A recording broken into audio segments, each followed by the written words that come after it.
Olá pessoal, nesse vídeo eu vou falar um pouco sobre um livro que ele é Cogumelo, Jesus e outras teorias bizarras sobre Cristo, por Paulo Schmidt, publicado em 2018 pela HarperCollins.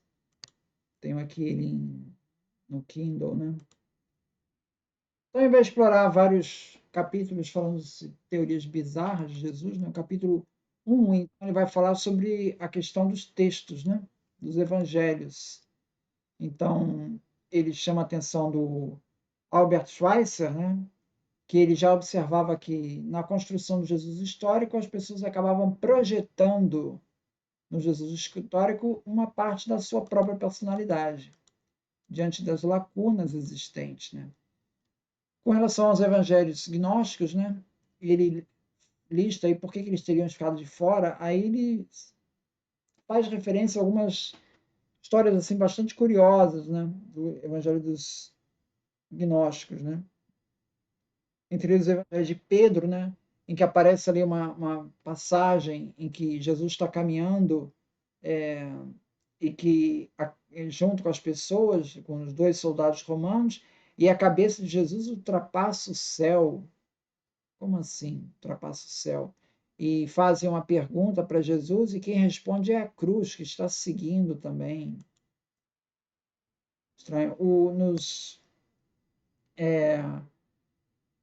Nos evangelhos de Tomé, que fala ali a infância de Jesus, não é o evangelho de Tomé mais conhecido, é o evangelho da infância de Jesus. Ali narra como é que Jesus moldou 12 pardais de barro e depois esses pardais ganharam vida e bateram asas voando. Para fazer esses pardais, Jesus ele usou água que estava acumulada numa poça. Então veio outro menino, deu uma pisada e desfez aquela poça, né? Jesus ficou revoltado e profetizou assim: Eis que ressecarás como o galho que você tem na mão. E o menino então ressecou e morreu. Bom, então ele conta outros episódios que Jesus estava brincando lá no teto, no telhado de uma casa, acidentalmente o jovem caiu e morreu. Uma das crianças caiu e morreu. Aí fizeram uma pergunta para ele e perguntou ele, Jesus perguntou ao garoto que estava morto, né? E aí, Zenon, que é o nome dele, eu te fiz cair? Aí o garoto ressuscitou e respondeu, não, senhor, tu me reergueste. Bom, então são histórias um pouco curiosas, né? Tem aí, curiosa é que Maria Madalena, né, aparece lá no Evangelho de Filipe, onde aparece assim um diálogo em que companheira do Salvador é Maria Madalena. O Salvador a amava mais do que os outros discípulos e ele a beijava frequentemente em sua boca. Em outro livro gnóstico, o Evangelho de Maria Madalena revelou aos apóstolos, após a ascensão de Jesus, ter recebido deste com exclusividade um conhecimento secreto. E isso causava uma certa ciúme com os outros discípulos, especialmente Pedro. Depois, somente em 591, que o Papa Gregório Magno vai afirmar que essa Maria Madalena, que aparece na Bíblia, ela se identifica com a mulher que ungiu os pés de Jesus e enxugou com os cabelos. Essa era uma mulher adúltera, que foi apedrejada. Então, essa mulher que ungiu os pés, a mulher adúltera que foi apedrejada em João 8, e até Maria da Betânia, irmã de Marta e Lázaro, todas elas acabaram sendo a mesma mulher, Maria Madalena. Então, a partir dali, Maria Madalena passou a ser conhecida como uma ex-prostituta. Tá?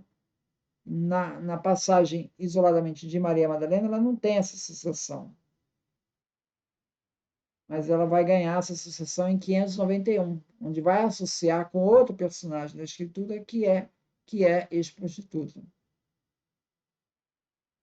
A questão de Jesus como fantasma, né? Isso aparece no Alcorão, no Sura 4, se diz ali: matamos o Messias, os judeus falando, né? O filho de Maria, o mensageiro de Alá, quando na realidade não o mataram nem o crucificaram, imaginaram apenas tê-lo feito. Então não teria Jesus morrido na cruz. Isso segundo o Alcorão, no Sura 4. Outra questão que se traz é no Evangelho de Tomé, se diz ali que era Tomé o Dídimo. Dídimo em grego quer dizer gêmeo. Então, quer dizer que esse Tomé ele é gêmeo de Jesus? Né? Então, criou-se também ali algumas interpretações de que Jesus teria um irmão gêmeo.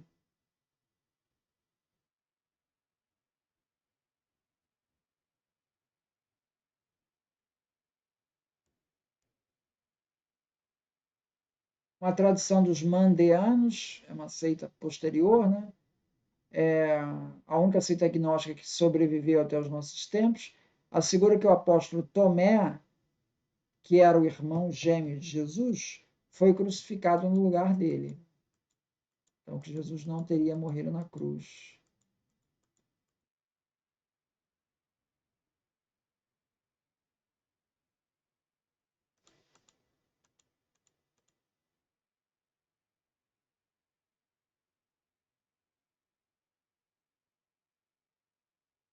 Existem algumas referências, tá?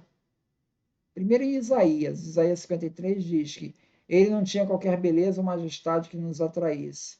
Nada havia em sua aparência para que o desejássemos. Foi desprezado e rejeitado pelos homens. Aqui falando do Messias, né? Santo Irineu, ele afirma que Jesus tinha mais de 50 anos ao ser crucificado. Não há relatos da aparência de Jesus, né?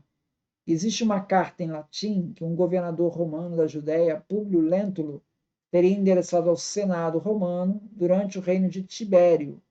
E ali, nessa carta endereçada ao Senado, ele se refere a Jesus, que cura enfermos, seu semblante tem cabelos compridos e louros, lisos, e ali ele vai descrevendo mais ou menos a feição de Jesus.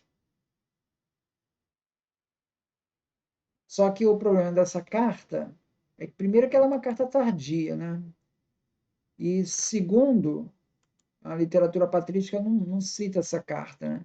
E, segundo, que não há registro de nenhum Públio Lentulus que tenha sido governador da Judéia. Né? O Flávio Josefo ele chega a fazer uma lista completa desses funcionários e não consta esse. É interessante que o livro do Chico Xavier, há 2000 anos, ele cita esse Públio Lentulus, tá? Então ele dá meio que eco para essa versão que não tem fundamentação, né? Foi criada posteriormente. Muito obrigado, então.